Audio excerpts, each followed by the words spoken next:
picked us up, and I mean, honest to God, as I'm standing here telling you, it's still it happened to me, but I still say it's so strange that so many women had picked us up. But this gentleman picked us up and was going to take us only 5 minutes down old Route 66. And we were telling him what we were doing, and the next thing we knew, we were an hour into the trip. He took us all through the city, an hour past where he was going. He loved what we were doing, and took us to a spot where he had went camping with I think his wife, wasn't it? Yeah. At one time, where he had gone camping with his wife. He wanted to show us that. So many people showed us and shared so many stories along the way. So this gentleman dropped us off there at this place. And from there, we were on old Route 66. We got picked up by our first of second truck drivers. This gentleman, Vlad, had picked us up, and he was from, I'm saying Russia, but it wasn't. Ukraine. And he was so funny. He was like trying to get him to talk. I mean, he wouldn't. Here I'm blabbing the whole time, but he let us videotape. He was so nice. He let us sleep in the back of his car, or in the little cab of his truck. So I can't tell you what Missouri looked like, because all down old Route 66 in Missouri, he and I slept. But Vlad, when he got out, this is another where I tell you how nice people are. When he let us out at a truck stop, he was like, "Hey, have you guys showered today?" And we're like, "No, not yet." And he said, "Hey, I have 2 shower passes. I want you to use these." Now, I don't know if you know anything about truck stops, but to shower in a truck stop, it's $16 a person to take a shower. So basically, he handed us $32 to take a shower. So he and I took a shower. Did he take us to Tulsa, Oklahoma? Oh, yes. Okay. Vlad took us to Tulsa, Oklahoma. We are on day 2 at about 7 o'clock at night. No, it was longer than that. It was about 9 o'clock at night. By day 2, we got all the way to Tulsa, Oklahoma.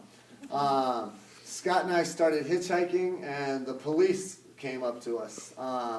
They were really nice, ran our ID, and they were like, "You need to be on the other side of the city. You're in a bad gang area.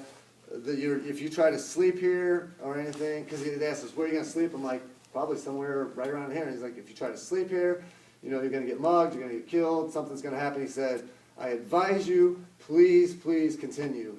Don't sleep, hitchhike, or walk until you get out."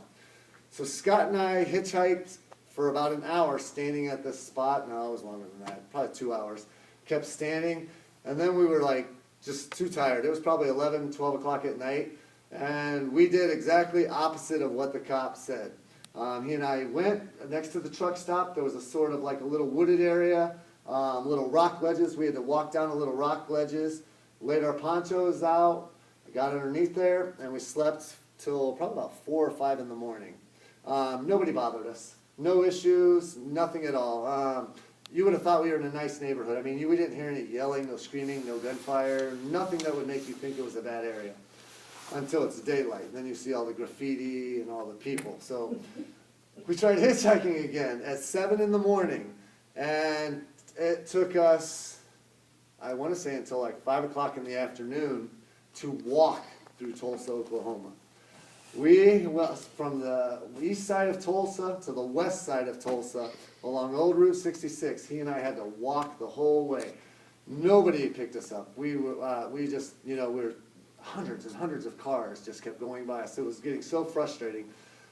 Made it just on the other side of Tulsa, Oklahoma, and we got picked up by a gentleman and his wife, who is a nurse that works in Oklahoma City.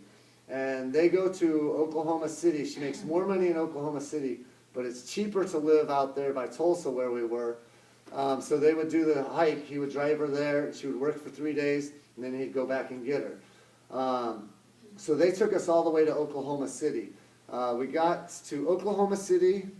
We're on the 3rd night, right? Yeah. The 3rd night, we got to Oklahoma City around 8 o'clock at night. It was just getting dark. The sun was just setting.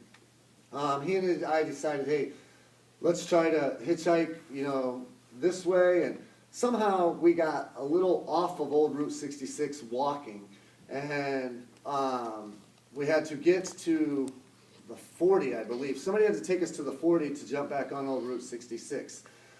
So we met this dad and daughter at a gas station. We were talking and asked them if they could take us to wherever the 40 is to get us to old Route 66. They said, yeah, probably about 15, 20 minutes, but we'll go ahead and no problem, we'll take you. Well, this was our only bad ride out of 88 rides. We were sort of downtown Oklahoma City, and the dad and daughter their dad opened up a beer, handed it to the daughter. Scott and I are in the back seat. The guy opens a beer, he and I are looking at each other, and then the dad lights something. I don't know whether it was a blunt or whatever it is. I know it wasn't a cigarette. I'm hoping and guessing it was marijuana. So I just told him, I was like, hey, Cookie Monster time. And I told him, I politely said, if you don't mind, at the next exit, can you go ahead and let us out? And they said, why? What's the problem? And I said, well, drinking's one thing. I said, I'm really uncomfortable. You're drinking, you're doing drugs. I said, I have my son here, and the girl slams on the brakes. Get out! Get out right now! It's like, all right. We're getting out, and the dad's like, oh, you're ungrateful. You're ungrateful. And it's like, all right, thank you. And so they dropped us off in the middle of the freeway. It was a 5-lane highway. Cars are going by 70 miles an hour. So I told Scott, I was like, look, absolutely not. Do not throw your thumb up. I want you to walk with your hands to the side like this until we get across the track. And we had to, it was like where the 40 and 270 and all these intersections are. We had to run across traffic. And then I said, we're just going to follow the freeway along until it meets us up to old Route 66.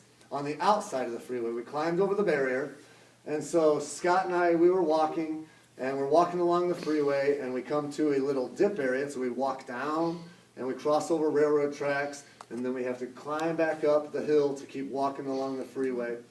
And we go about another, I'd say 500 yards, and we're in another one of those dips, and this time it's railroad tracks and a canal. And I'm like, all right, Scott. I said, and the bridge that I'm about to describe is sort of like the Y Bridge in Cuyahoga Falls. I don't think it's as long. I would say probably about 100 yards. It's about the length of a football field. But I told him, I said, look, if we go down, I said, we're going to have to go that way and then back over. I said, it's probably going to be about a 5-mile walk. And it's about 11 o'clock at night. I said, we can just walk across the bridge on the outside. You have the barrier, traffic going by 70 miles an hour, and we have a fence. And there was a cement ledge about like this. I said, do you think you can follow me and walk on this ledge? And he's like, yes, we can do it. He said, I'm not walking 5 more miles. So I'm like, all right. So we're walking, and we're over there, and all of a sudden we get about a quarter of the way there, and we go from this much sidewalk to this much sidewalk. And I'm like, do you want to turn that back? Or do you want to keep going? I'm like, if we fall, we're not breaking a leg. This is death unless you fall in that water. I said, but if we're going, you've got to hold on. So I was in front of him. He said, let's keep going. So I told him, all right, if we're going, I want you in front. I held on to the fence like this. Scott took a step forward. I grabbed back onto the ledge, and we went over the whole way like this. I held on to him, and then he would take a step. I'd grab, take a step, and grab. We made it over. We were about 3/4 of the way over, and I decided to jump off to go down. When I jumped off, I hurt my leg, which later in the trip we'll find out that I had fractured. Is it the femur? What is this right here? I had a hairline fracture. Radius. No. Anyway. But we found that out in Vegas. But I jumped off this thing and I ran down this hill, and Scott followed me. We made it up to the exit ramp, and I told him, I was like, do you want to hitchhike or do you want to sleep? He's like, let's just sleep. So right next to the railroad tracks, there was a fence and a pine tree. We laid down the poncho, and we slept under the pine tree, downtown Oklahoma, probably just a couple blocks from the Oklahoma City bombing, where they have the lights and everything.